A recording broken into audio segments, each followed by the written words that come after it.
When we bought the house, the realtor told us not to worry about the basement door. "It's just storage," she said. The old owners kept it locked for their own peace of mind. But she never told us about the warnings carved into the wood. Not just scratches, but symbols. Deep and crude, like they were made in a panic. Or the scratches all over the inside, as if something had tried to claw its way out for centuries. Because now it's open, the door. God, the door, it was still there, of course. But the padlock gone, just gone. Not cut, not broken, not forced, just simply not there. Like it had never existed, or like it had been unfastened by invisible hands from the other side. This wasn't a break-in. This was an unlock. And the rust where it had been, the ghost of its presence, was still there, mocking me. The wood around the latch was splintered, yes. But it wasn't fresh damage. It looked old, like 100 attempts to burst out from within, long before I ever stepped foot in this house. This wasn't some derelict storage space, this was a cage. And the cage was now open. My hand, clammy with a sweat that felt colder than the basement air, gripped the flashlight. The beam, a trembling finger of light, pierced the gloom beyond the open doorway. It didn't illuminate much at first, just an immediate plunge into blackness. But then, as my eyes adjusted, as the dust motes danced in the solitary ray, I saw them. Stairs. Old concrete stairs, spiraling down into an unseen void. The air that wafted up from below was heavy, stagnant and cold, carrying that same faint, earthy smell I'd noticed at the door. Damp soil, yes, but underneath it, something else. Something utterly indefinable, ancient, and chilling. It prickled my nose, crawled into my throat, tasted like forgotten things and unbreathing silence. Every instinct screamed at me to slam the door shut, to run, to forget I ever saw this house. This basement, this void. But curiosity, that treacherous, insatiable beast, had its claws in me. And something else, a pull.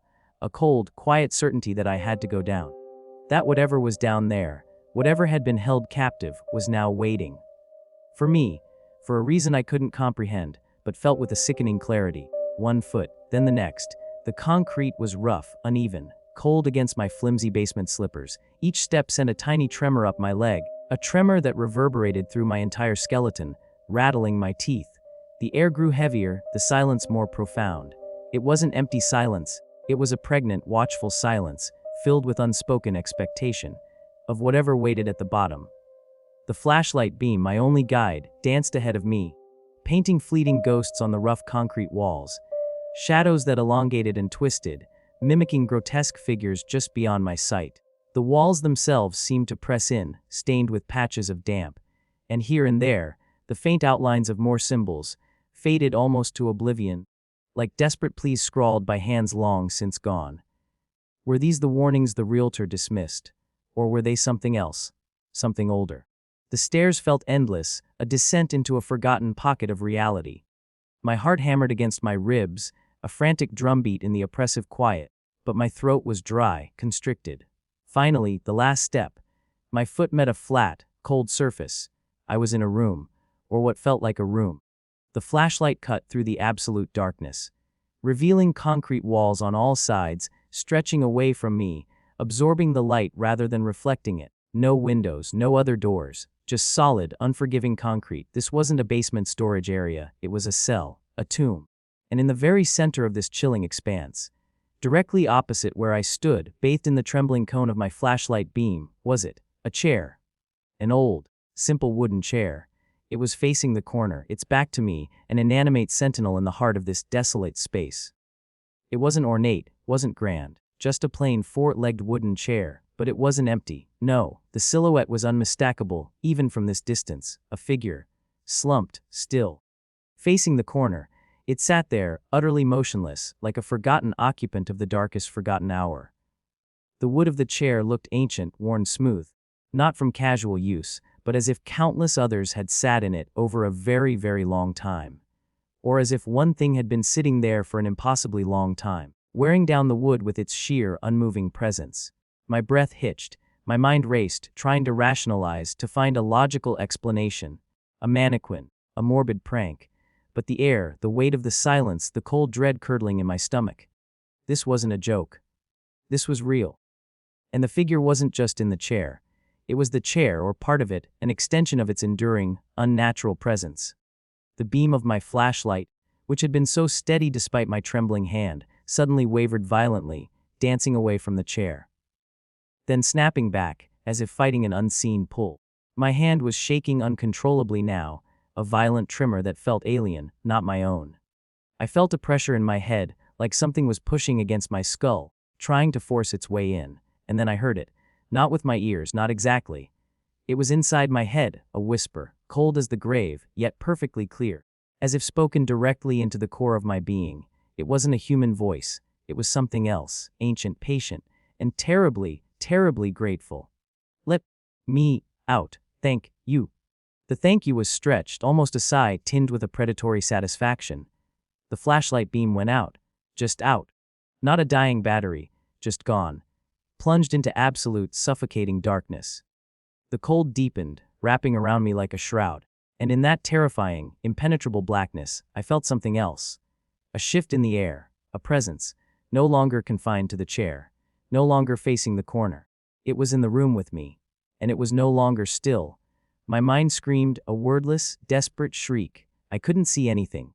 I couldn't even see my own hand in front of my face, but I could feel it, that presence, moving, coming closer, the dragging sound. It wasn't furniture. It was something else, something heavy, something wet, and with each slow, deliberate pull, the air grew colder, and that indefinable smell, like damp earth and ancient decay, intensified, filling my lungs, coating my tongue. It stopped. The dragging stopped. And then the knock, not from below, not from the walls, right there, in front of me, close. I could almost feel the vibration in the air, my legs locked useless. My throat was sealed shut. I couldn't scream. I couldn't breathe. I was just there, a witness, a participant, trapped in the absolute, suffocating darkness with whatever I had just released. It wasn't waiting for me anymore. It was with me. And I had a terrible, cold certainty that the thank you I heard in my head wasn't just a sign of release. It was an acknowledgement of a trade, a replacement. I don't remember how I got out of that basement. It's a blur. A panicked, cold, blind scramble up those stairs. My legs moved without my mind's permission. All I knew was a desperate, animalistic need to get away from that darkness, from that thing. The next thing I remember, I was sprawled on my living room floor. Gasping, shivering, the morning light streaming through the windows, feeling like a physical assault after the absolute void of the basement. The fear, though, it didn't stay in the dark. It clung to me like a shroud, a damp, icy weight. And with it came a chilling realization: the basement door was, once again, locked from the outside, just like it supposedly was when I first bought the house. But this time I knew better. This time I knew what was inside. I spent the first day just existing, moving from room to room, turning on every single light, every lamp, every overhead fixture, even the little night lights. It felt like a childish superstition, but a vital one. The darkness felt like a presence now, not just an absence of light. It felt like its domain. I felt watched. Every shadow seemed to stretch, to twist into fleeting shapes in my periphery. My own home, which had always been my sanctuary, now felt like a stage, and I was the unwilling actor. The air in the house itself had changed. It was no longer the familiar scent of old wood and dust, but something else. Something subtly off. A faint, earthy smell that clung to the fabric of the furniture, seeped into the very walls. It was the same smell I'd noticed wafting up from the basement, now permeating my entire home. It made my stomach churn, a constant, low-grade nausea that no amount of fresh air or open windows could dispel. I tried to distract myself, to clean, to read, to do anything that felt normal. But my hands trembled, my focus was shattered. And every creak of the house, every whisper of wind outside, sent a jolt of ice through me. It was later, much later, when I finally dared to go back to the basement door. Not to open it again, never again, but to just look. And that's when I saw it, taped to the back of the door on the outside, almost perfectly camouflaged against the old wood. A small, yellowed notebook. The pages were brittle. The corners dog-eared, smelling faintly of mildew and something metallic like old blood. My fingers shaking traced the faded cover. It was old, very old. Not a recent addition. Someone had been here before me. Someone else had found this horror. And they had left a warning. The handwriting was shaky. Not just shaky from age or fear, but desperate, like the pen was forced to move, each letter a struggle. The ink was faded, almost brown in places, as if written decades ago. There were only 3 rules, scrawled in faint, faded ink, with an almost ritualistic precision: never turn off the lights. No matter what you hear, no matter what you think you see, never answer the voice. It mimics, it lures. To speak back is to invite it in. Never look at the chair for too long. It sees you looking, it marks you. It remembers. I read them again and again. Each word felt like a punch to the gut, a cold, hard truth being forced into my unwilling mind. Never turn off the lights. I was already doing that. A small, desperate comfort. A desperate clinging to the illusion of control. Never answer the voice. My blood ran cold. The whisper in the basement, "Thank you," was that the voice? And if it was, what did it mean not to answer? To acknowledge it, to speak back, to give it a part of myself. The third rule, that one truly rattled me to my core: never look at the chair for too long. It sees you looking. It marks you, it remembers.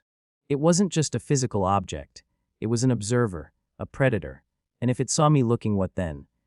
What did it mean to be marked? To be remembered?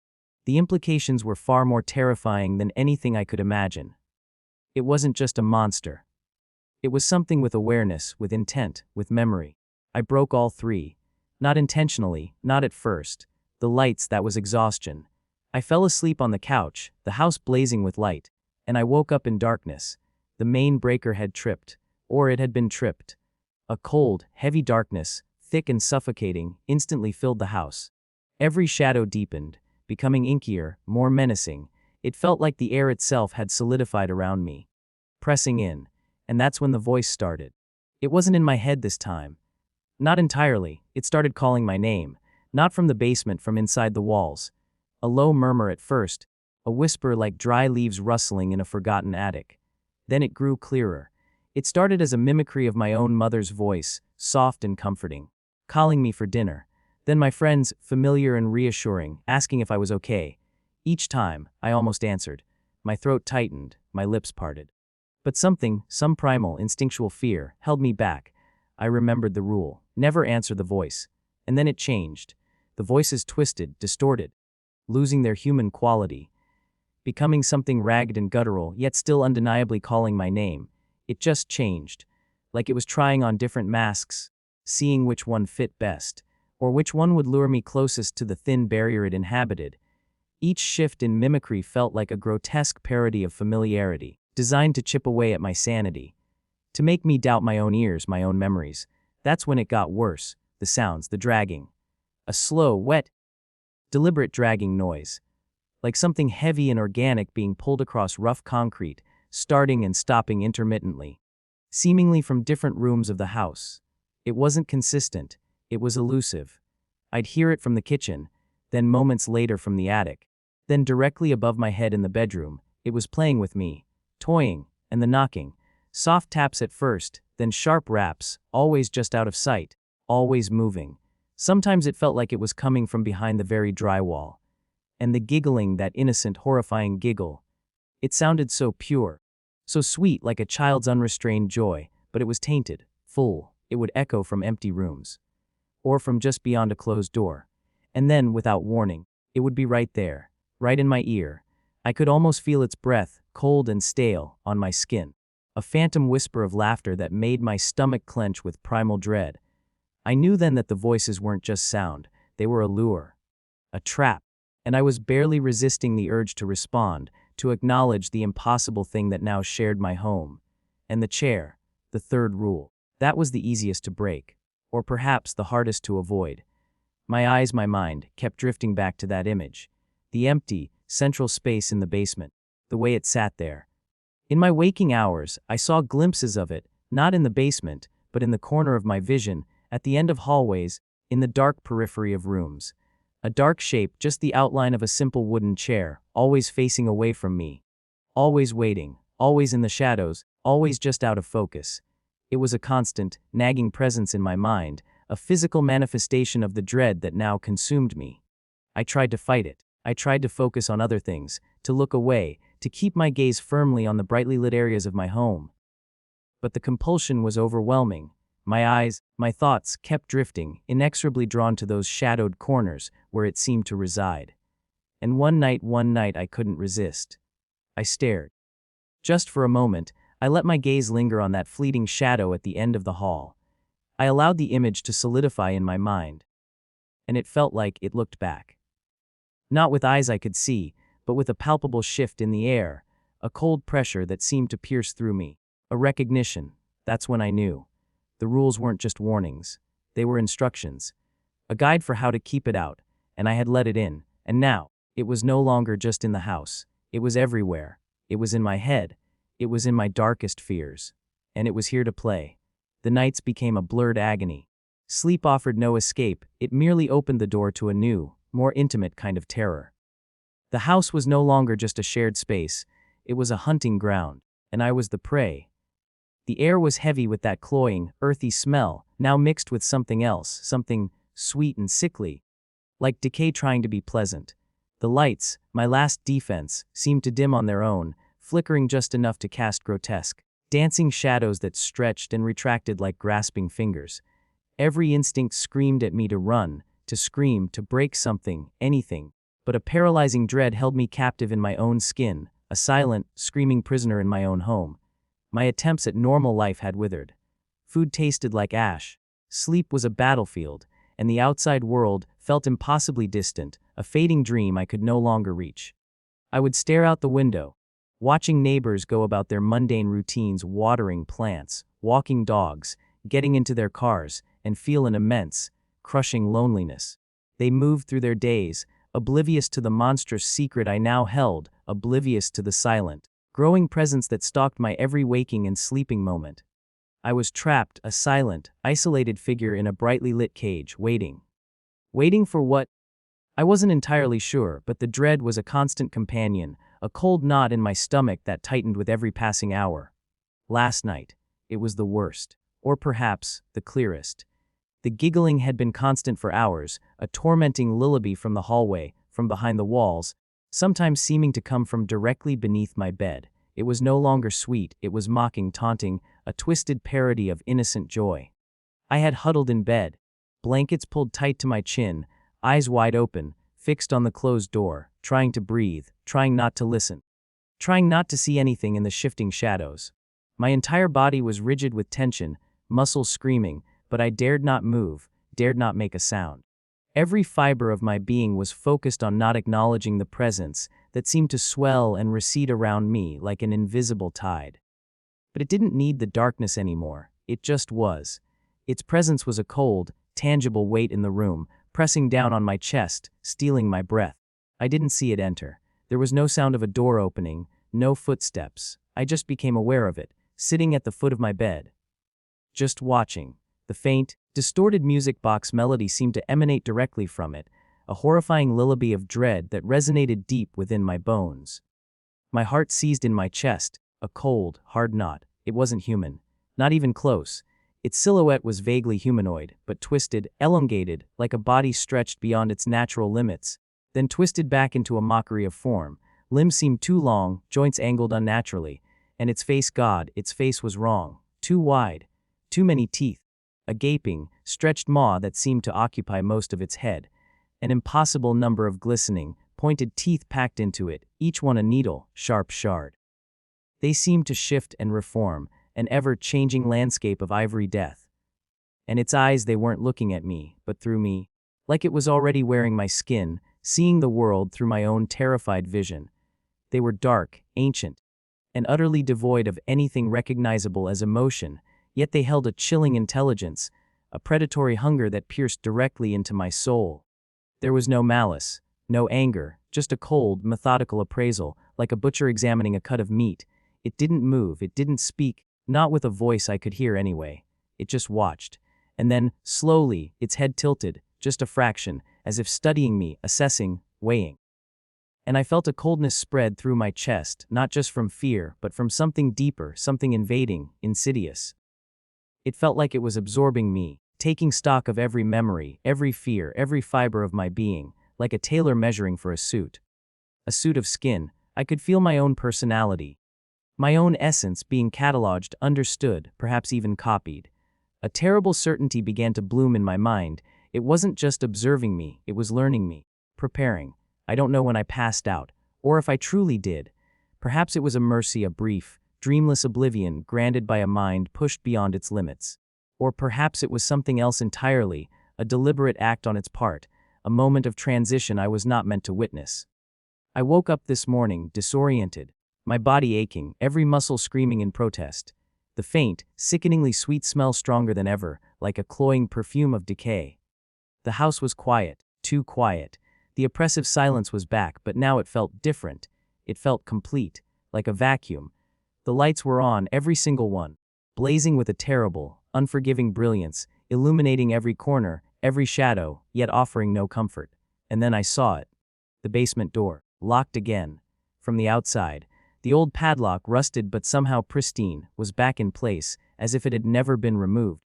And the symbols on the wood, they looked fresher, deeper. The crude carvings of desperate warnings now seemed to possess a renewed sharpness, the lines crisp, almost vibrant, as if they had just been carved, not centuries ago, but last night. A fresh warning. For the next occupant. For the next unsuspecting soul to stumble upon this house, upon this door. A cold certainty settled over me, chilling me to my very bones. I reached for the doorknob to my bedroom, my hand trembling so violently I could barely grasp it. It was locked. From the outside, I rattled it violently, then threw my shoulder against the door. A desperate, futile attempt to escape, but it held firm. A heavy thump reverberated from the other side, as if someone, or something, was trapped on the other side, trying to get out.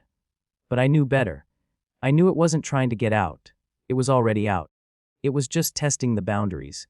My voice dropped to a broken, almost resigned whisper, tinged with a terrible, dawning horror that was rapidly consuming what little sanity I had left. I don't think it's in the basement anymore. I don't think I'm in the basement anymore. I think it's up here with me. It's been here all along. It used the basement as a prison. And now I'm the prison. This house, my body, they are its new confines. And I think it wants me to sit in that chair. Forever. I think it's wearing my face. I think it's walking around, using my memories, living my life, interacting with the world outside these walls, while the true me is confined. And I think it's going to find someone else to take my place. It has to keep the cycle going. It needs a guardian for the door, a new host for the chair. And that host will be trapped, just like I am now, within these walls, within this flesh, waiting for the next one to come along. Waiting for the door to open once more. My last breath hitched, a desperate sob caught in my throat. I could feel its presence, no longer just in the shadows, but everywhere, inside me. A soft, wet whisper, impossibly close, resonated not in my ears, but directly in the core of my being, filling me with a terrifying, absolute dread. Let's play. You're next. The "you're next" was drawn out, almost a purr, dripping with malevolent satisfaction. A promise of a future that was no longer mine.